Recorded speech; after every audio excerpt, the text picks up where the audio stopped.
ואת יהודה שלל לפניו את יוסף לאורות לפניו גושנה ויבוא ארסה גושן. Le Midrash Rabbah nous ramène comme ça. Le Midrash Rabbah. ששלח אותו לתקן לו בית ועד שיהיה מורה בו דברי תורה. Yaakov Avinu a envoyé Yehuda, maintenant qu'il sait qu'ils doivent descendre en Égypte, Yehuda pour construire là-bas un Makom Torah, qui est une yeshiva. On arrive en Égypte, il faut qu'il y ait une yeshiva. On ne débarque pas dans un endroit où il n'y a pas de yeshiva. Vishua Shvatim Lomdim Bo. De façon à ce que les Shvatim puissent étudier là-bas. C'est un Beth Midrash. Un Beth Midrash, une yeshiva, où on peut se réunir pour étudier. Umosifim Chazal Bimidrash Rabba Veomrim. Ils disent comme ça. Tedarecha, Shuken, que c'est ça le pshat. Pourquoi il dit Shuken? Parce qu'il y a une marloquette là-bas, si c'était Beth, Bait, Lagour, ou Beth Midrash. Alors on dit pas que c'est Beth Midrash. C'est ça le pshat. שכיוון שהלך יוסף אצלו, הידעה באיזה פרק פירש ממנו שהיה שונה אותו איתו. Yaakov Avinu savait exactement dans quel sugia il était avec Yosef quand il a quitté Yosef. On parle de 22 ans. 22 ans avant. Il sait exactement dans quel sugia il s'est séparé de Yosef. Mais כיוון שבאו אחי יוסף אצלו ואמרו לו עוד יוסף חי. Quand ils sont venus les frères de Yosef, ils ont dit à Yaakov, ton fils est vivant, Yosef est vivant.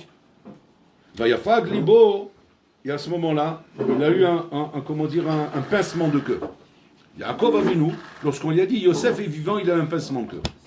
Pourquoi? Parce qu'il s'est rappelé exactement où il était quand il a quitté, dans quel sujet il était. Vamar bilibo, il s'est dit maintenant, Yodéani shebeperek egra arufa piresh mimini Yosef. On était dans la sugia de egra arufa. Egra arufa, c'est le hegel qu'on tue par la nuque. Lorsqu'il y a un mort trouvé entre deux villes, et qu'on ne sait pas de quelle ville, qui a pu le tuer, qui a pu faire ça, quelle. Alors à ce moment-là, ils viennent les skenim des deux villes, ils font un egla rufa, il dit Yadenu lo shafrou damze, nos mains n'ont pas versé ce sang, en le laissant partir de chez quelqu'un sans l'évaya, sans l'avoir accompagné. Parce qu'il nous a de l'évaya d'accompagner le bonhomme pour ne pas qu'il se retrouve shalom en danger dans la nature ou quoi. Donc ça c'était donc c'est une soubia. Amar lahem, alors regardez le pincement de cœur qu'il a eu Yaakov. Je vous crois si vous me dites que Yosef se rappelle où on était dans la Souga. Voilà. Vous lui demandez, il y a 22 ans en arrière, Yosef, ouais, où tu étais dans la Souga avec Yaakov Avinu, ton papa? S'il sait répondre, je vous crois que c'est Yosef. Ah, je veux dire quoi? C'est quoi le chat? C'est Yosef. Vas-y, je crois que c'est Yosef. Et là, je vous crois qu'il est vivant. C'est ça qu'il veut dire. Av Yosef ayodea bechule beze peresh menenu. Maasa Yosef natan laim eglot al pim paro. Qu'est-ce qu'il a fait Yosef? Il a envoyé des eglots. Des eglots, c'est-à-dire des charrettes avec des egels qui le tirent. Ouais. Qui n'est pas la coutume à l'époque de se faire tirer une charrette avec des agalim. Et quand Yaakov a vu, il a vu ça, tout de suite il a dit Yosef Rai. Yosef est vivant. C'est-à-dire sinon, Yosef met. Il est mort. Ça veut dire quoi? Il est mort. Mais il est vivant. Ouais. Son corps est vivant, mais sa neshama elle est morte. Et si sa neshama elle est morte, là il est réellement mort. Et j'aurais préféré de loin qu'une chayara chalto. Bon abayon, ce qu'il dit ce Midrash. Le Midrash te dit que Yaakov Avinu te dit qu'il aurait préféré de loin qu'un animal sauvage les dévore. Pourquoi? Parce que l'animal sauvage, il a pris son gouffre. Mais sa neshama, elle est au Olamaba. Mais si jamais Yosef qui est parti en Égypte, et qui est devenu le roi d'Égypte, s'est assimilé à l'Égypte, et donc il n'est plus en connexion avec son étude, donc il n'est plus Bichlal en connexion avec sa neshama, il est avec son gouffre. Mais là, réellement il est mort. Là, réellement il est mort. Pourquoi? Parce que être dans ce monde, Bekou, pli neshama, à ce moment-là, c'est met, zemet. Parce que comme c'est marqué, Reshaim dirshavim kemetim ba'olamazé. Le Rachel est considéré comme met. Qu'est-ce qu'on appelle Racha? Le Midrash il dit, Misheno lomet Torah. Attention, Nirshav Racha, c'est pas Racha, il fait des misores le bolov. Ouais, il fait des misores, il shomer Shabbat, Nirshav ke Racha. C'est-à-dire quoi? Tu n'as pas de chayut, il y a non chayut. Tu ne peux pas avoir de chayut bichlal en croyant que uniquement tu fais les misvot, qu'uniquement tu fais des bons ma'asim, tu fais des bonnes actions, tu fais du hesed, tu fais plein de choses qui sont bonnes dans la vie. On peut faire plein de choses bien dans la vie sans étudier la Torah. Tu dis, bon, ils n'étudient pas la Torah. Mais maintenant, ça ne veut pas dire qu'ils font rien dans la vie. Ils font des bonnes choses. Ils font même des dons. Ils donnent des dons, ils vont dans les loulottes, ils achètent un Sefer Torah, ils achètent une misva, ils achètent des bougies, ils achètent je ne sais pas quoi, et ils achètent des choses, les bonhommes. Et ils achètent l'ouverture de l'armoire sainte, Il a ouvert l'armoire, il a fermé l'armoire, il a levé le Sefer Torah, il a mené Shkoïra, il a fait Agba, il est fort, il a fait l'Agba, il montre bien comme il fait l'Agba. Il paye des blindes pour ça, il paye cher des fois, parce que c'est des ventes en cher, le roulet. Avant le Midrash, il te dit, il m'a l'olomé Torah, si tu vas la Torah, t'as un Nirshav Kerachin. Pourquoi? Parce qu'il n'y a que la Torah qui t'amène en Olam Haba. Bli Torah, en makom ba Olam Haba. Tu vas pas en Olam Haba sans Torah. Le Shlach Kadosh, il dit, à quoi ça ressemble un bonhomme en bouteille qui a fait toutes les misos de la Torah, mais qui n'a pas étudié la Torah? Il dit, ressemble un bonhomme qui a rempli un hangar de bougies. Plein de bougies. Et son Olam Haba, ça va être ça. On va lui montrer là-bas son marsan de bougies, son hangar de bougies. Il va arriver là-bas, on va rentrer dedans, obscur, les ténèbres. Il va dire, bon, chez Rolam, avec tellement de bougies, il n'y a pas de lumière. Il dit, oui, il manquait le or. Kiner misva, ve Torah or. Tu as les misot, mais tu n'as pas la lumière, tu n'as pas la Torah. Tu n'as même pas été capable d'allumer une bougie. Parce que même une bougie, ça t'aurait fait un peu de lumière. Mais même ça, tu ne l'as pas fait. Pourquoi? Parce que tu as fait des misot, mais tu n'as pas étudié la Torah. On voit de là, Rabotai, que Aïkar, c'est l'imut Torah. Bataille que l'imut, elle met la saute, il faut faire derrière. Bon, on n'a pas le safek là-dessus. Mais c'est sûr que l'Aïkar, c'est l'imut Torah. Parce que sans Torah, tu n'as pas de place en Olam Haba. Tu ne peux pas arriver en Olam Haba sans Torah. Et pourquoi on dit ça? Pourquoi il n'y a pas de place en Olam Haba sans Torah? Parce que là-bas, c'est la langue qu'on parle là-bas. Il n'y a pas autre chose à faire là-bas. Tu n'as rien d'autre à faire. Qu'est-ce que tu crois que tu fais du matin au soir? La Nessar Nessachim, à l'éternité. Qu'est-ce que tu crois que tu fais là-bas? T'as l'Omet Torah. Mimia t'as l'Omet Torah. Mi piche la Kadosh Baruch Hu. Kadosh Baruch Hu, c'est le Shorosh Yeshiva là-bas. Il donne le Shiur Klali tous les jours. Et là-bas, tu étudies la Torah d'Akadosh Baruch Hu. Mais tu étudies quoi? La Torah, tu étudies dans ce monde.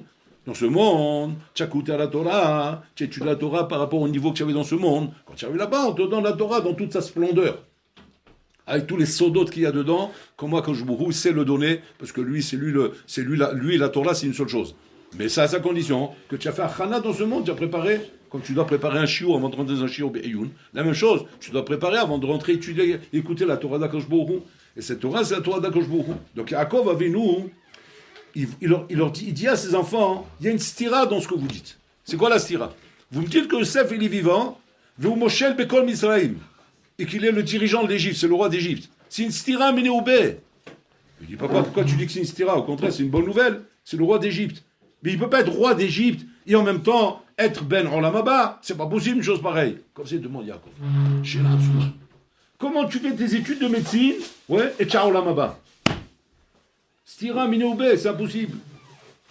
Tu vas dire quoi? On ne peut pas faire des études de médecine et avoir Olam Haba? C'est bizarre ce qu'il demande Yaakov. Beaucoup de gens, ils font des études de médecine. Bon, ils font un an d'Yeshiva et après ils vont faire des études de médecine. Non, 2 ans max. Après, ils vont faire des études de médecine. On va dire l'ingénieur, médecine, l'avocat ou je sais pas quoi. Chacun il va apprendre quelque chose. C'est pas un péché d'aller faire des études. Faire des études, c'est normal, c'est humain. Le monde il est comme ça. Le monde il demande qu'un homme il ait une parnassa. Tu peux pas une parnassa, tu peux pas un parnassa, bricoleur. Bricoleur, tu gagnes pas ta vie en disant bricoleur. Tu vas pas bricoler. Tu dis non mais je sais bricoler, j'ai changé des ampoules, comme ça. Ça va, il faut que tu trouves des milliardaires qui ne veulent même pas prendre une chaise pour changer une ampoule. Il va t'appeler pour changer l'ampoule, tu vas te prendre 200 shekels. Tu rigoles quoi, c'est pas comme ça. Il faut que tu apprennes un métier. Alors, pourquoi Yaakov il veut dire que si jamais on voit un bonhomme à Botaï, qui a une place dans la société, qui a une carrière, forcément il a perdu son Olam Haba. Qu'est-ce qu'il veut dire Yaakov? Yaakov il veut dire à Botaï la chose suivante. Que un homme, si jamais il n'a qu'un ami, pour pouvoir avoir un métier à Botaï, il va devoir laisser la Torah de côté. Il va devoir mettre la Torah en seconde place. Parce qu'il faut bien qu'il s'investisse dans ce qu'il fait. Il ne peut pas, le bonhomme Rabotai, il mode Yomam Valaïla, et en même temps faire des études de médecine. C'est impossible. Donc qu'est-ce qu'il est obligé de faire? Faire un choix, et mettre la Torah de côté. La mettre de côté, en attendant que je termine mes études, et ben Azat Hashem, après on reviendra, on se remettra dans le limoud. Mais pour l'instant, on n'a pas le choix. Yaakov Avinu, il te répond, Shacharta et Amatara, tu as oublié le but de ce monde. Ce monde, c'est un prosdor. Ce monde est un prosdor. N'oublie pas ça. C'est un couloir. Ce couloir, c'est pour arriver au Olam Haba. C'est un couloir par où tu dois passer pour aller au Olam Haba. Le droit d'entrer au Olam Haba, c'est à condition que dans ce couloir, la Mata Torah, tu étudies la Torah dans ce couloir, alors il n'y a rien de donnant le souhait de rentrer au Olam Haba. Mais si tu n'as pas étudié la Torah dans ce couloir, il ne t'amène pas au Olam Haba, ce couloir. Il t'amène où? Il t'amène à Botaï vers le Théom Rabba, vers le Rolam du Tohu Vabou, comme c'est dit Razonish. Tu es en train de pratiquer une vie qui t'amène dans le tohu vabohu, dans le néant. Parce que pour aller là-bas, il faut la Torah. Tu ne peux pas arriver là-bas. Un bonhomme Rabotai qui toute sa vie a travaillé, honnêtement, hein, on ne parle pas d'un magouilleur, on parle honnêtement, on parle de gens bien. Moi je parle d'Afrique de gens bien, les magouilleurs, on ne parle pas de ces gens-là. Ceux-là, sans tous ces tirades moussards, de toute façon, ils ont déraillé. Donc on parle de bonhomme qui marche droit. Il fait la volonté d'Hachem, Shomer Shabbat, Ochel Kacher, il fait tout comme il faut Rabotai. Seulement, Olo lo met Torah, il n'étudie pas la Torah. Olo lo met Torah. Ah, tu veux dire, non, mais le Shabbat, il vient, il écoute des drachot à la synagogue. C'est là, l'homme est Torah, c'est. Il n'y a même pas Shomé à Kéoné dans ce dîner. Parce qu'il ronfle en plein milieu de la syrah. Donc il n'y a même pas Shomé à Kéoné. On ne parle pas de ça. L'homme est Torah, t'as chef et l'homme. Tu dois avoir une viout. C'est ça, les voix, ils la Torah, la chef veut une mode. Elle m'a la sorte. Et que pour l'Olam, sans cela, c'est pas qu'on veut pas. C'est que tu n'as pas, tu ne peux pas entrer. En Knissa, l'Olam Abba brisé. Donc tu dois être conscient que ce Olam est un prosdor. C'est un prosdor, c'est-à-dire quoi? Un prosdor, c'est l'image que les Chachamim ils ont trouvée pour essayer de te faire comprendre la notion de haray. Je t'avine mazé haray. C'est pas kviout, en kviout baola mazé, akol haray. Mazé haray, tu es passage, tu es de passage. Tu n'es pas un kavoa ici. Donc tu ne comprends pas comme un bonhomme qui est dans ce monde comme si il est là kavoa, en train de travailler, mettre en place, faire des études, mettre en place mamash une vie que quand tu le vois, il te donne l'impression d'un bonhomme qu'il est keva ici, il est kavoa. Tu ne donnes pas l'impression d'un homme haray. Quand je te vois, je ne vois pas un bonhomme qui passe. Tu dis, alors quoi, on ne peut pas s'installer, on ne peut pas s'acheter une belle maison, on peut s'acheter une belle voiture, s'acheter des trucs, s'installer, mettre l'argent de côté, rouler. Tout est possible. Mais je dois voir chez toi le haray. Quel est le massé mochiach? Un massé chez Mégalé, qui vient dévoiler que tu es haray dans ce monde. Comment je peux prouver ça? Que tu es haray dans ce monde. Quand je te vois quand tu achètes une baraque comme tu l'as acheté. Quand je vois la voiture que tu as, et quand je vois le travail que tu as, et quand je vois l'investissement que tu fais par rapport à ta gashmiout, à ta ignanée de gashmiout, comment tu t'installes, tu me donnes pas l'impression que tu railles. Je vois pas un bonhomme qui est de passage. Je vois un bonhomme installé ici.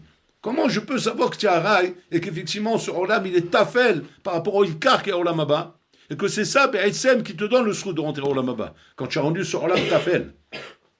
Tafel, c'est-à-dire qu'il est secondaire aux valeurs du Olam Abba. Et quand tu rends ce Olam secondaire, Bezat Azoché la Olam Abba. Il n'y a qu'une seule chose qui te montre que ce Olam il est rail, c'est quoi Rabotai? C'est l'Imut Torah. L'Imut Torah te montre ça. Pourquoi Dafka cette misva? Alors l'Imut Torah, c'est une des misvot. C'est une des 613 misvot. C'est pas comme tu dis, il y a les misvot et il y a la Torah. Comme ça, non. L'Imut Torah, c'est une misva dans la Torah qui est marquée là-bas qu'il faut étudier. C'est tout. Et donc il n'y a pas Kaviachol. Dans la manière comment c'est écrit dans la Torah, on ne voit pas ici quelque chose de spécial par rapport aux autres misvot. Maintenant, tu as donné un chiot, comme on te donne un chiot dans les misvot. Ma chiot, c'est chiot ba misva. C'est chiot ba misva, comme tu dois manger kazaït matzah le soir de Pessah. Tu dis, waouh, elle est rachouva cette misva. Pourquoi? Tu m'as dit kazaït. Il faut que je te donne un chiot. Il faut que tu saches combien tu vas manger, non? Alors je t'ai donné le chiot. Et donc il a mis. Comme chaque misva, elle a un chiot. Là aussi, si pas le chiot, tu vas m'en là. C'est où? Qu'il faut que ce soit l'imut Torah d'Afka qui va être la chose qui va dévoiler que je suis à rail dans ce Olam Hazé. Ouais. Pourquoi? Parce qu'en vérité, regardez bien. Parce qu'en vérité, la chose, Rabotai, que nécessite Rabotai, les voix itim la Torah, ça nécessite forcément, on va le comprendre, de donner à ce monde une place secondaire. Sinon, c'est impossible. Impossible. Tout ce qui est prioritaire à Rabotai ne supporte pas une gviout. Tout ce qui est prioritaire ne laisse pas la possibilité d'être couvert. Parce que c'est prioritaire, donc il y aura toujours une excuse, une tarna qui viendra bousculer toute autre priorité. Puisque c'est prioritaire. Donc ça viendra forcément bousculer ta gviout. Pourquoi? Parce que je ne peux pas maintenant. Je peux pas. Bah attends, on a fixé. Je sais qu'on a fixé, mais là je peux pas. Mais quoi? Mais parce que j'ai une réunion du travail, c'est tombé comme ça. Alors c'est là qu'on est boché. Poa mifram. Alors là, boché notre. Maïka ma tafel eslecha. C'est quoi le Ika, le tafel? Calmez-vous, monsieur gros. C'est quoi cette manière de parler? C'est quoi le caractère tafel? On est doucement, non, on est sérieux. On fait notre travail sérieusement. On ne peut pas jouer avec ça quand même. Je comprends pas ce que vous dites. C'est quoi cette ashkafa là? Quoi, il y a un ashkafa comme ça, genre écarte, mais je travaille. Je dois faire mon travail consciencieusement. C'est tout à fait normal. Tu vois, tu parles comme un bonhomme qui n'a pas compris que c'est dans un prose d'or. C'est vrai, c'est Nachon Mashta Omer. C'est vrai du moment où tu n'as pas compris que c'est dans un prose d'or. Mais quand tu as compris que c'est dans un prose d'or, j'arrête en plein milieu. Moi, j'avais un ami d'Extrémère à Botaï, il était chef d'hôpital. Chef d'hôpital. C'est pas d'un, comment dire, infirmier, fait des piqûres, quoi. Chef d'hôpital. Chef d'hôpital, c'est un rôle qui a une grosse responsabilité. C'est pas un médecin, un docteur. Il est docteur, mais d'accord, mais docteur, ben, ça va, tu as tes horaires, tu as ton cabinet, tu as tes trucs, tu as ta clientèle. Tu peux arriver quand même, plus ou moins, comment dire, à te positionner, à trouver le temps. Mais chef d'hôpital, c'est beaucoup d'obligations, beaucoup de responsabilités. Il a un rôle sur les épaules, c'est pas de la rigolade. Et Mamash, il fallait voir, vous allez me raconter comment sa gviout, c'était imbougeable, quoi qu'il arrive. Quoi qu'il arrive. Une fois, je me rappelle, il me racontait qu'il y avait une réunion très importante. Il y a toujours comme ça. Mais ça, bon, ça c'est des anecdotes. Mais là, c'était vraiment un truc genre imbougeable. Imbougeable, il s'est tombé en même temps que sa gviout. Il dit, ça, je l'ai senti venir, mais gros comme une montagne. J'ai vu Nisaï Nodachin comme il me l'a mis devant moi. Et que là, un truc comme ça, c'est simple. Alpi Teva, c'est, pour ainsi dire, je démissionne. Je démissionne parce que je peux pas, voilà, je peux pas assumer. J'assume pas. J'assume pas mes obligations par rapport à mes obligations. J'ai des obligations et je peux pas assumer ces obligations. Il faut bien. C'est comme tu dis à un copain, ben, décide-toi, tu es là ou tu es là. Tu es avec nous, tu n'es pas avec nous. Tu prends sur toi, tu prends pas sur toi. Tu peux être là et là en même temps. Donc à un moment donné, au bon an, on lui dit, bon ben décide. Tu es là ou tu es là, c'est tout. Donc il m'a dit, on était presque là. Et donc il n'y a pas le choix. Il n'y a rien à mis que de dire à toute l'équipe, voilà, je ne peux pas être là. Maintenant, lui, c'est pas un bonhomme qui mentait, qui maquillait. Il disait la vérité. Et il est devenu fou avec les goïms. Il dit, mais pourquoi vous pouvez être là? Mais vous êtes le chef d'hôpital, vous devez être là. Mais non, je ne peux pas. Pourquoi? J'ai ma gviout. C'est quoi ma gviout? Les moutons là. Comment les moutons là? C'est quoi les moutons là? Mais le Talmud, m'habiller. J'ai ma gviout, j'ai mon rendez-vous. Ben, vous décalez votre rendez-vous, là. C'est une réunion de travail. Ah non, ça se décale pas, ça. Ah bon, et pourquoi ça, oui? Parce que ça, c'est Plos d'or. Le Plos d'or, on peut tout décaler. Là-bas, on ne peut pas décaler. Là-bas, c'est Cavois, là. Et comme ça, il leur parle aux gens. Chacun, ils ont dit, bon, écoutez, avec tout le respect qu'on vous doit, il va falloir prendre une décision. Il dit, ce que vous voulez, j'ai pas de problème. Quoi, vous êtes prêt même à démissionner? Ah oui, je démissionne, pas de problème. Je démissionne. Il dit, mais pourquoi? Parce que c'est un Plos d'or. Tu comprends, un Plos d'or? Quand tu as un Plos d'or, tu me fais comprendre qu'il faut que je bouge ma chaise jamais ailleurs. Mais je n'ai pas de problème. Pourquoi? Parce que ma chaise, elle n'est pas vissée. Je suis dans un Plos d'or. À un moment donné, je me lève, moi je m'en vais. Le nettoyeur, il me fait lever, mais je me lève. Pourquoi je me lève? Parce que je suis dans la salle d'attente. Salle d'attente, j'ai pas d'avamina de croire qu'on ne va pas me bouger de ma place. Je suis prêt à bouger à chaque instant. À chaque instant, parce qu'il n'y a rien de cavois là-dedans. Donc il y a une ami. Il y avait une avamina que j'étais un chef d'hôpital. C'est une avamina, ça. Maskana, il n'y a pas de chef d'hôpital. Pourquoi? Parce qu'Hachem a décidé comme ça. Et comme ça, le bonhomme, il vivait. Incroyable et vrai, Rabotai. Et ça, Rabotai, c'est ça ce qu'Hachem, il attend d'un bonhomme pour pouvoir prouver Shata Ben Olamaba. C'est la preuve, Shata Ben Olamaba, c'est pas de vivre son judaïsme, comme on croit. On croit, je vis mon judaïsme. C'est-à-dire, bon, Hachem, on respecte Shabbat, on mange kasher, on a les ambiances, on a le kiddush à la synagogue, on a ça, et on a ça, et on a ça, et voilà. Et la journée, elle est pleine de judaïsme. C'est le judaïsme, on est des juifs, sales juifs, ou des bons juifs, ce que tu veux, mais en tout cas, on est là, on est des juifs. Non, on est des juifs, Asma. Avec ça, on en parle, oh là, il y a tellement de gens pourris, méchants dans la société, on est quand même mieux que ces gens-là, quand même. Non, qu'il a mis, tu es mieux que ces gens-là, mais Ben Olamaba, c'est pas ça le chat. Ben alors là-bas, c'est pas tu es bien ou tu es pas bien, c'est pas de la négo. Tu comprends? Tu es là-bas ou tu es pas là-bas. Tu es ce produit ou tu es pas ce produit. Pour ça, on appelle ça Ben Olamaba. Ben Olamaba, c'est tu es son fils ou tu es pas son fils. C'est pas genre, je peux avoir un rapport. Non, c'est pas une question de rapport. C'est Oata Ben, Oata Ben Gelo. Oui, mais c'est comme mon père. C'est comme mon père. Je suis comme son fils. Tu es comme, mais c'est pas Ben et c'est pas Abba. C'est voilà. C'est tout sur ça. C'est que demain, il va mourir, tu vas hériter, tu hériteras pas. Pourquoi? Ben, je suis comme son fils. Oui, mais c'est pas fils. Donc je ne peux pas hériter. Ben Olamaba, c'est Ben. Pour être Ben Olamaba, il faut que je sois un Plos d'or. Et dans ce Plos d'or, tu as compris que quoi? Chez En Mashouacher, Choutzmi, me préparer pour aller au Olamaba. La préparation, Ikari pour aller au Olamaba, c'est l'Imoutola. C'est ça la préparation. Pourquoi? Parce que la Netzar, qu'est-ce qu'on va faire là-bas après ça en même temps? Que l'Imoutola. Il n'y a que les moutons, il n'y a plus des blagues, des gnani, que tu connaissais à la synagogue, où raconter le corona et les décisions du Misra d'Aberiou, et pour parler avec la mairie pour savoir si l'Iran ils vont nous jeter une bombe atomique sur la tête ou pas, ou bien si les Russes ils vont s'énerver, ils vont pas s'énerver. On parle plus de ça là-bas, c'est pas la Safa. Safa là-bas c'est quoi? C'est les Sougiot, c'est toutes les Sougiot, Beyoun, Nashim Venezikim, c'est toutes les Sougiot du chasse. Issour Veter, Alochot, Rochen Mishpat, Even Haezer, Orachaim, tout ce qu'on apprend dans le Shulchan, c'est là-bas les Sougiot, Rabotai. Et le Sod, bien sûr, Adensov, Rabotai. Aval ça demande, Rabotai, que ce soit vécu dans ce monde. Donc Yaakov a venu longtemps. Que Yosef Hatzadik, qu'il est le roi d'Égypte, il dit, Atem Sotrim Tasmechem, vous êtes Bestira. Comment il peut être le roi d'Égypte, Bichlal, ouais, et être Yosef Hatzadik? Rien d'avoir cassé, je ne vous crois pas. Mais quand il dit je ne vous crois pas, le pshat, encore une fois, c'est pas je ne vous crois pas que vous n'avez pas vu Yosef. Yosef, ça ne m'étonnerait pas que vous le voyez parce que moi, je n'ai jamais entendu qu'il est mort, je ne l'ai jamais vu. On m'a juste montré une tunique qu'une chayava, bon, ça peut être une blague. Mais non, il est vivant, mais moi, je n'appelle pas ça vivant. Yaakov a venu une définition exacte, je n'appelle pas ça vivant. Vivant des rois d'Égypte, c'est pas vivant. Vivant, c'est combien de Torah il a. Alors ils lui disent à Yaakov, Avinu, comment tu veux savoir? Ben, c'est simple. S'il est, regarde la condition qu'il a mis, s'il est encore dans la Sougia dans laquelle nous étions avant de nous être séparés, il y a 22 ans en arrière, ça prouve. Tu rigoles quoi? Tu te rends compte un peu, c'est-à-dire qu'un bonhomme, il était à Yeshiva, au Yosef, il a fait 1 an, ouais. Maintenant, 20 ans après, je le rencontre. Waouh!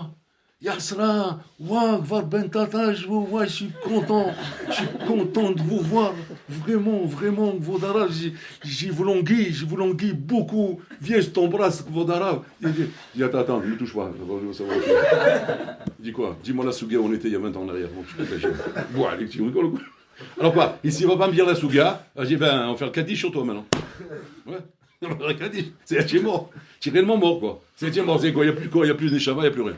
Ah, attends, c'est exagère quand même. Tu peux me demander la souga qu'on a fait la semaine dernière à Sarcelles. Je vais t'amener.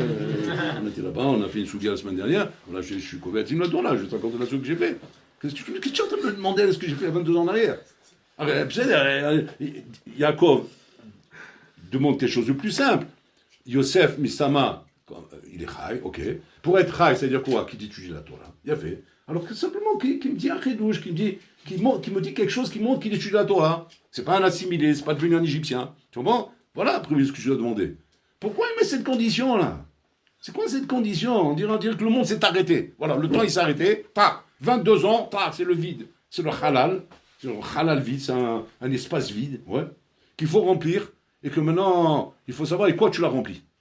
Maintenant, pour savoir qu'il est bien rempli, eh ben, il faut qu'il soit en connexion avec ce qu'on a fait il y a 22 ans en arrière.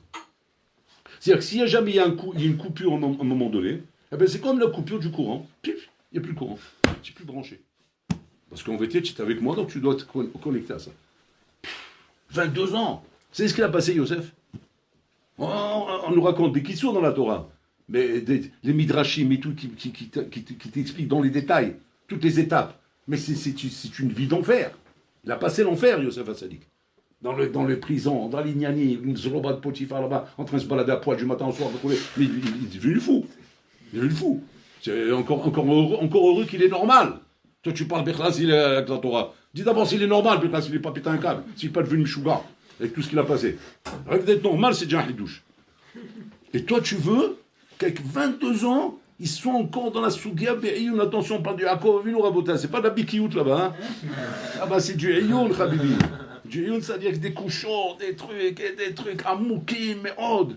Et quand il mange, je veux savoir s'il est dans la Souga. Le pshat, c'est quoi? C'est pas un stam, il est dans la Souga, il se rappelle de la Souga. Non, c'est qu'il est capable, Yosef, maintenant, quand on va se rencontrer tous les deux, la chevette, Venarzor Bidjouk, dans la chaîne, là, on était sur un Rajba, caché, mais Od, parce qu'il y avait une stira avec un Rambam là-bas, roulé, sur la Souga. Et qui va m'expliquer le yishuv qu'on a fait là-bas. Wow. C'est impossible. 22 ans. Tu es parti faire des études de médecine là-bas, oui. Et toi, tu m'entends, on te voit comme ça, tu es là, tu rigoles, tu parles, tu fais tes devoirs, rouler. Mais de temps en temps, on te sent pensif. Et moi, je me suis permis de te poser la question. J'ai dit, moi, je te sens des fois pensif comme ça. À quoi tu penses? Je pense à la Souga et la Roufa. C'est quoi ça? Il dit, c'est une souga que j'ai étudiée avec mon rab il y a 22 ans en arrière, quand je l'ai quitté. Quoi, 22 ans, tu es encore là?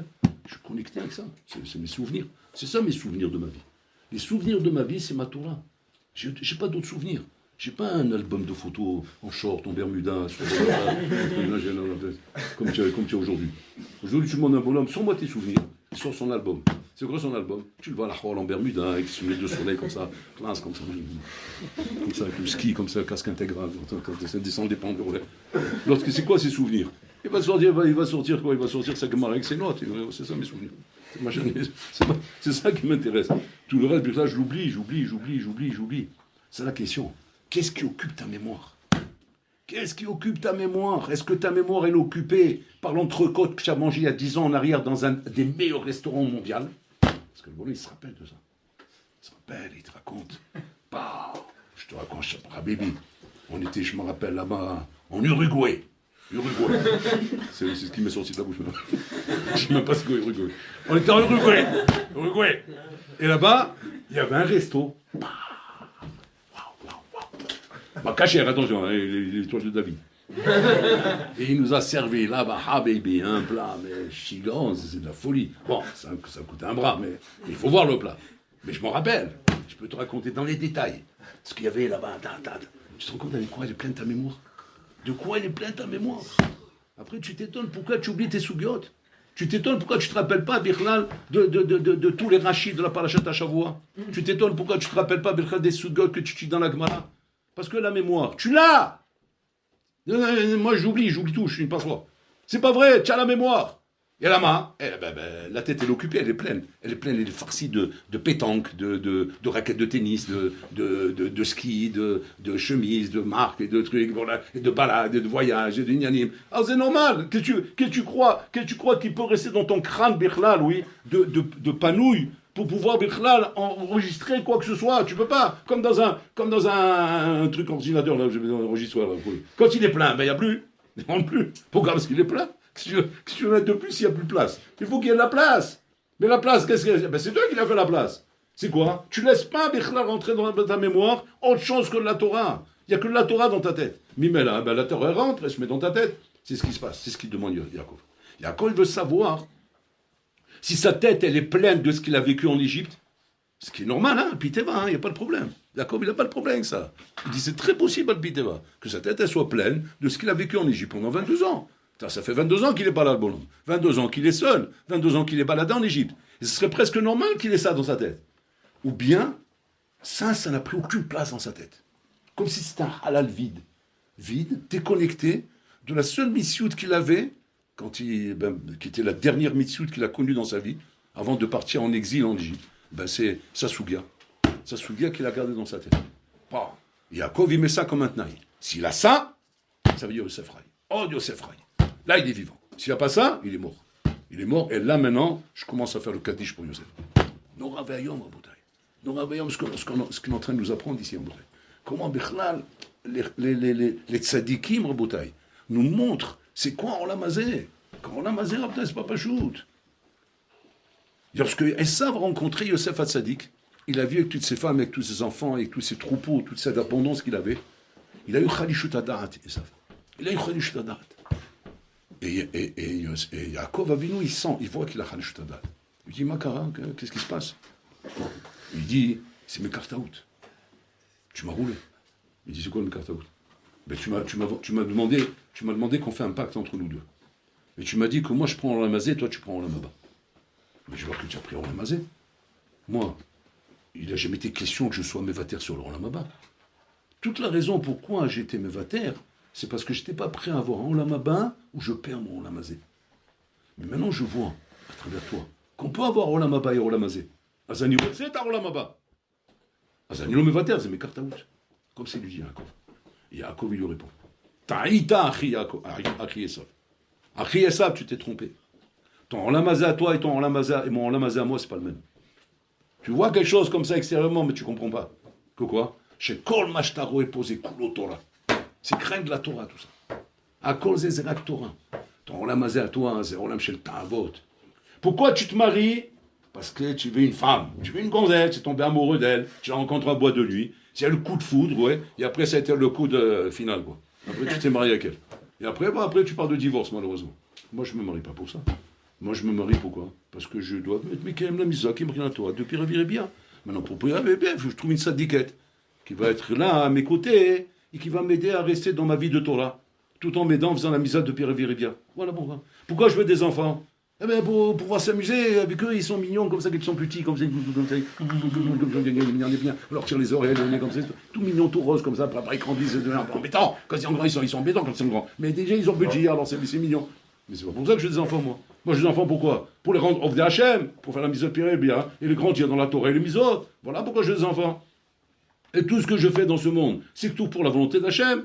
Je veux la parnassa pourquoi? Pour pouvoir me donner à la Torah comme il faut. Et faire des misotes avec cet argent. Je veux une maison, pourquoi faire? Pour faire Achnasat Orchim. J'ai une voiture, pourquoi faire? Pour faire des misotes avec, pour courir plus vite au Limoutora, pour aider les gens à se déplacer, pour faire tout dans l'esprit de misvot. Tout le Olamazé, pour moi, est un moyen pour arriver à Olamaba. C'est un prosor pour arriver là-bas, donc je rends tous des moyens. Et c'est pas quelque chose que je rends une mitziout de Olamazé. Et d'abord casé mitziout de Olamazé. Mais toi et ça, quand tu vois tout ça, tu vois ces femmes, ces enfants, tu vois le côté ta'avin, côté Olamazé. Donc il n'y a pas Mekartaout. Il n'y a pas une Mekartaout. Tu n'aurais jamais accepté de ne pas vendre ton Olamaba pour un Olamazé comme celui-là. Parce que c'est pas ce Olamazé dont tu parles. C'est pas celui-là dont tu parles. Celui dont je parle, c'est celui-là là-bas en Bretagne. Et Bololam, il nous fait un test. Regardez comme c'est là-dessous. Il nous fait un test là-dessous en Bretagne. Hachem, il nous dit comme ça. Je vous promets tellement que je vous aime. C'est papa qui parle à son fils. Hein. C'est Roger, il dit, je t'adore. Et je vais te faire un cadeau, mais tu vas devenir fou. Le cadeau que je vais te faire. Il dit, bon, papa, tu me faire un cadeau? Oui, tu vois. C'est quoi? RS Israël. Je te donne RS Israël. Pas ça doit être Las Vegas. Ça doit être des grands canyons. Ça doit être des espaces infinis. RS Israël. C'est Hachem qui parle. C'est Hachem qui parle. C'est pas, tu vas dire, c'est tonton David ou je sais pas quoi, peut-être il est limité dans son crâne, je sais pas ce qu'il me raconte lui. Non, en tout cas, pour l'Orlam, c'est l'infini. Donc il me dit, je te donne Israël. Ça veut dire quoi? Ça veut dire, il va me donner, je sais pas moi, l'Australie. L'Australie, là-bas, avec les kangourous, dans tous les sens. L'Amazonie, les montagnes, ça doit être quelque chose de démesuré. C'est belle.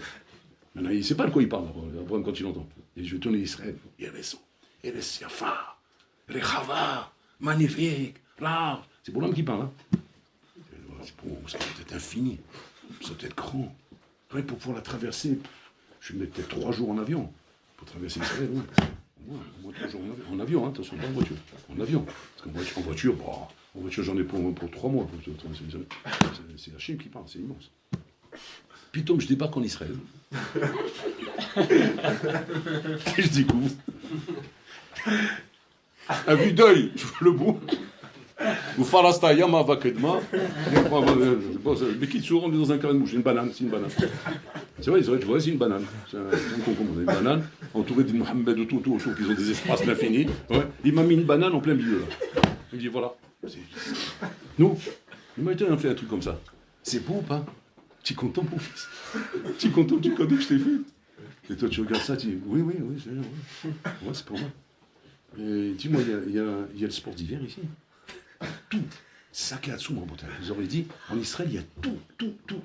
Mais tout en miniature. Il y a tout, mais tout en miniature. Il y a même les sports d'hiver.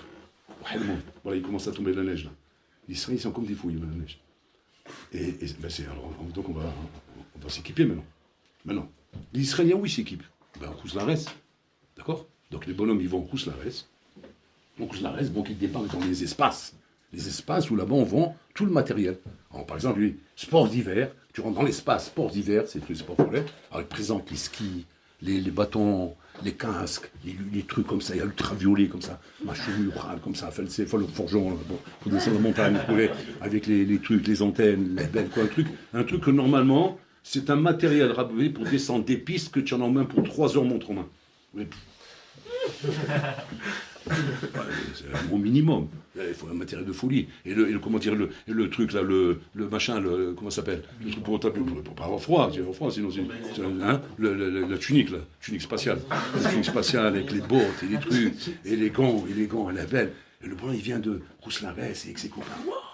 Oh, comme c'est beau, c'est magnifique, frérot, et frère, oh, c'est magnifique. Mais dis-moi, où tu vas aller avec ça? Eh ben, au Helmond. Et là, tu le vois par terre en train de pleurer de rigolage. Je dis, pourquoi tu rigoles? Qu'est-ce qu'il y a? C'est pas bien. Mais attends, mais Helmond, on a pas besoin de tout ça. Quoi? Comment ça, on a pas besoin? Quoi, c'est pas les sports d'hiver? Ben oui, c'est les sports d'hiver, mais il n'y a pas besoin de tout ça pour le Helmond. Tu rigoles, quoi, mais tu veux passer pour un abruti. Tu vas débarquer un truc comme ça. Pourquoi, comment ils vont au Helmond? Mais ils vont en jean avec le il arrive là-bas, il prend un carton qu'il a des dos Chérad là-bas, ou bien de je sais pas quoi, de Yesh. Il prend le carton, il se met dessus. Il est en train de rigoler, en train d'appeler. Hé, Georges, André, mes enfants, les enfants. Et là, il est arrivé avec les skis, le truc, c'est le casque intégral. On le voit, on a envie qu'une chose, d'amener une ambulance, oui, le prend direct Fat Shaoul, tac, crac, dans la mahlaka là-bas, sport d'hiver. Parce qu'il y a toutes les mahlakot là-bas, des sports d'hiver, sports d'été, sports de. Et les bonhommes, ils ne comprennent pas. Et c'est pour ça que, malheureusement, les Israéliens, ils ont le doute de quitter l'Asie, d'habiter en Khouzlaret, d'aller voir ce qui se passe là-bas, parce que là, ils voient de l'espace. Non, la question, elle est comme ça. Pourquoi ça fait qu'Hachem Rabotai nous a donné une terre aussi petite, où tout est en miniature? Alors que le juif, vous savez ce qu'est un juif? Le juif, c'est tout grand, l'espace. C'est ça, c'est la tour Eiffel, les trucs. Il faut que ce soit très haut. S'il arrive là-bas, il ne sait pas comme il imaginait, ça, il est déçu, le boulot. Il est déçu. Ah non, là, c'est pas ça que j'imaginais, moi. Moi, j'imaginais encore 100 mètres de haut. C'est le rigolo, ils sont moqués de nous. C'est parce que c'est tout en grand chez un juif. Un juif, ça n'existe pas. Tu l'amènes ici, tout est petit. Même le Beth Amikdash, ça doit être moment. Wow, le Beth Amikdash. Tu sais combien ils rentrent là-bas normalement? Ils rentrent des millions de personnes. C'est dans la Hazara là-bas, il y a des millions. Prends 1 million, voilà. Prends 1 million de bolons. Tu sais ce que c'est 1 million? C'est quand tu fais des grosses manifs, là, tu as 1 million, c'est du monde, hein. Tu vas rentrer dans la Hazara. C'est impossible à Otaï. Même on les mettra comme des sardines, c'est des sardines. Comme ça, collés l'un contre l'autre. Ils disent là-bas, ils disent les Mfarchim, ils disent que quand ils sont rentrés à l'intérieur à Botaï et qu'ils remplissaient tout, les bolons, ils n'avaient plus pied. Pas comme la mer, tu n'as plus pied. Tu n'as plus pied. Tu étais porté par le mouvement, ils se faisaient tous ensemble comme ça. Il faut qu'on se mette tous d'accord parce que sinon ça va être une boucherie. Une boucherie. Donc il y avait le capitaine d'équipe là-bas. À droite! À gauche! Prosternez-vous! Parce que sinon, sinon il rentre le pied dans l'œil à l'autre, l'autre dans l'oreille, il sort là-bas, fait chimichement éclater le. Donc il fallait que ce soit incroyable et vrai, quand le Kohen Gadol il disait le Shema Mefoulash, Ayu Korim, ou Mishtachavim, ou attends, Korim, Mishtachavim. Mais il faut qu'ils se mettent à plat ventre. Comment il fait maintenant? Comment ils se mettent un sur l'eau comme ça, ils mangent jusqu'au ciel? Comment ils font? Et Pitom Rabotai, incroyable et vrai, l'espace s'ouvrait. Et comme ça, il voyait l'espace, un tsoum devant lui, pour s'allonger, se prosterner et se relever. Incroyable. Il se relevait, il se prosternait. C'est Nissim Niflaot. Israël, c'est Rouhani. C'est Pros d'or. C'est le vrai Pros d'or, Israël. Donc un homme Rabotai, qui sent qu'Israël l'étouffe, qui sent qu'Israël n'est pas assez espacé, qu'il lui faut plus d'espace. Ben c'est ce qu'on voit aujourd'hui, Rabotai. Ils ont le doute de voyage en Khouzlaret. Ils partent tous en Khouzlaret, ils sont tous là parce qu'ils sentent qu'ici ils étouffent, Rabotai. Mais c'est ça le Mifran. Le Mifran, c'est qu'Hachem en fait, il a calculé le minimum dont tu as besoin pour être Yedé Chova de Olam Hazé. Voilà. Donc prends Israël, c'est la maquette fabriquée par mesure, sur mesure par Hachem, pour que tu comprennes c'est quoi. C'est quoi une plage? Voilà, c'est ça la plage. C'est quoi les sports d'hiver? Voilà, 50 mètres de piste. Avec 3 cm de neige. C'est quoi c'est quoi shopping? Au Chérad. C'est au Chérad. Voilà, c'est quoi le shopping? C'est quoi? Etc. Rabotai. Mais c'est plus que ça, chez Michel. C'est Olam Hazé Kviut, tu sais. Tu as audio Olam Hazé Kviut. Alors, il y en a plein d'amis. C'est Dallas, c'est l'Amérique, c'est Chicago, c'est l'Amazonie, c'est les espaces, Rabotai, les espaces. Mais qui sont Hazé Shalom, tu t'es perdu dans Olam Hazé. Quand tu commences à prendre quoi, ces choses-là deviennent chez toi, Kavichol, une shifa, une ambition, elles deviennent chez toi un rêve. Je rêve d'aller en Amérique. Je rêve d'aller au Canada. Je rêve de me balader dans les forêts d'Amazonie. Balade-toi dans les forêts de Jérusalem. Ouais, Jérusalem, peut-être tu vas rencontrer un lapin. Non, il y a des renards, il y a des choalim. Il y a des choalim. Tu vois, un petit choal comme ça, mais tout mignon, comme ça. Il va essayer de te faire peur, mais non, c'est son travail, c'est prosor. Prosor tout en miniature, à Rabotai. Mais c'est tout en miniature. Et ça, Rabotai, c'est la chose que Yaakov Avinu veut savoir de Yosef. Il est sur l'empire, Rabotai, le plus grand du monde, l'Égypte. Mais il veut savoir, il est devenu égyptien, il est resté Ben Yaakov. Il est là-bas encore ou il est devenu comme ça? Parce que si jamais il est devenu comme ça, il est mort là. C'est ça le Yesod, Rabotai. Bon, alors là, on n'a pas de problème. Que ta vie soit une vie, soit de Torah, soit de travail, l'homme chané. Mais ta gviut et Chim la Torah doit être une gviut, Rabotai, mais comment dire, barzel. Barzel. Parce que c'est ça qui va prouver. Ça va être le seul Massé Mouria qui va prouver que tu es capable, que tu as compris que le Olam Hazé c'est un ploso. Et qu'il n'y a rien à vie. À ce moment-là, il n'y a qu'une gviut, c'est la Torah. C'est ça ma gviut. Et je suis prêt à tout bousculer pour ça. Je suis pas bon à tout balader pour ça. Rien ne m'intéresse. Choum d'avar. Comme l'histoire, ce patron avant tout que je raconte à chaque fois, comme il a dit à sa femme, il a dit j'ai ma gviout dans le bureau du magasin. Il vendait des fourrures. Il avait sa gviout dans le bureau du magasin. Il s'installait là-bas. Il dit à sa femme, sois clair, qu'il n'y ait pas de malentendu. Quand je rentre là-dedans, ouais, jusqu'à telle heure, je suis mort. Pas je suis occupé. Parce qu'occupé, on peut désoccuper. Mort, c'est fini. Il faut me ressusciter. Bon, ressusciter, c'est... Ça, c'est dans beaucoup de temps, c'est pas maintenant. Là, tu peux pas, je suis mort, voilà. Alors, elle lui dit quoi? C'est quoi, tu es mort? Un bonhomme, il vient, quoi. Oui, tu dis, il est mort. Je dis, mais à quelle heure on peut le rencontrer? Mais quand il va ressusciter. C'est à quelle heure? Ben, c'est dans 2 heures. Il rigole, j'en ai rien à faire. C'est qu'il se fichait du monde. Sa vie, c'était au-dessus de tout. Une fois, chez lui, a fait un coup, la belle. Il est venu raboter un bonhomme, un milliardaire. Il voulait faire une commande de fourrure, mais c'était Habibi, l'affaire du siècle, c'est-à-dire l'affaire de sa vie. Sa femme, elle entend ça, elle perd la tête, elle devient folle. C'est une femme, la pauvre. Combien une femme, elle peut être... Elle est belle, elle pète un câble. Elle dit quoi? Tout ça? Oui, ben oui, on a entendu, bonne qualité, etc. Un homme honnête, vous êtes très honnête, on a fait notre étude avant d'acheter, on veut acheter chez vous. Mais attention, c'était une commande, mais le bonhomme, c'est pas une vie de 2 heures. Ça y est, il peut étudier toute la journée, lui rêvait que de ça, lui. Il rêvait étudier toute la journée, lui. Donc sa femme, elle a eu la vamine de se dire, bah, dans ce cas-là, il n'a pas parlé, dans ce cas-là, il va ressusciter tout de suite. Je rigole. Quand je lui dis qu'on parle ici de plusieurs millions de dollars, ça finit, il le refait. Et là, à ce moment-là, c'est pas 2 heures qu'il va étudier, il va étudier au moins 8 heures. Donc elle voyait dans le bon sens, il va gagner. Donc là, elle frappe. Et là, le patron Routou, il a entendu frapper à la porte. Il est vu pâle. L'autre, il regarde, il dit, qu'est-ce qui se passe? Je ne vous ai jamais vu perdre le contrôle de vous-même. Il dit, non, on m'a frappé. Il dit, alors, ben, ça y est, vous êtes mort. Ouais, justement. À Goufa. Je suis mort, alors pourquoi on frappe? Comme tu tapes à la tombe, là. Allô, dis-moi, tu peux me dire quelle heure il est? Je vais pas taper une tombe pour savoir quelle heure il est. Il est mort! Tu dis, bah, boule, tu es en train de taper là-bas. Donc, cette étape, c'est qu'il y a un problème. Quelque chose de grave qui est arrivé. Il est très peur. Bon, il dit, attends, on va attendre un peu, il faut qu'il insiste. Bon, il se lève, il ouvre, il dit, ça va? Il dit, non, t'inquiète pas, tout va bien. Tout va bien, là, pour que tu tapes. Il dit, tout de suite, il se retourne de l'autre côté. Pourquoi tu tapes, alors? Il dit, non, il y a un client, là, il est venu, $1 million, c'est la belle, c'est l'affaire du siècle. Quoi? Shem Shmor, c'est le Satan. Dis-lui de s'en aller tout de suite. Dis-lui qu'il dégage tout de suite, qu'il s'en aille. Shem Alhem, la ferme. Regarde le bonhomme où il est. Qu'est-ce qu'il est? Où tu vas faire un truc comme ça? Tu as une affaire à faire en plein milieu de ta gamara, tu plonges. Tu as une affaire à faire devant toi, tu rigoles, le patron il est arrivé. Ça prouve que tu es ben Olam Haba. C'est ça qui prouve à Hachem combien tu es ben Olam Haba. Il n'étudie pas plus que ça, Rabotai. Il a ouvert Kolayom, il a fait 2 ans de Kiviou simplement. Avalou ben Olam Haba. Pourquoi? Parce qu'il a compris, Rabotai, qu'il n'y a rien de plus urgent que l'étude de la Torah. Il n'y a rien de plus important que l'étude de la Torah. Chiye machiye, je dois avoir ma gviout. Il y a un bonhomme qui n'est pas encore de gviout, Rabotai. D'urgence, il faut qu'il ait une gviout. D'urgence. Parce que sans ça, c'est fini. Le Mashiach, il va arriver.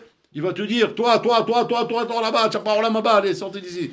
Tu me dis, comment? Mais on était là, on a fait. Il faut étudier par Olam Haba. C'est pas une punition, Rabotai. C'est pas une punition, c'est une mitziout.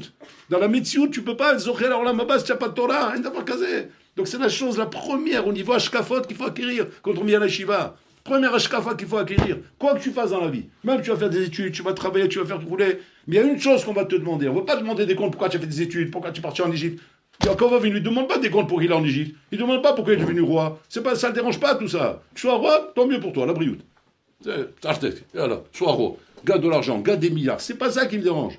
Je veux savoir s'il est en connexion avec la Torah ou pas. Voilà ce que je veux savoir. C'est ça que Yaakov il demande. Sinon, il est mort.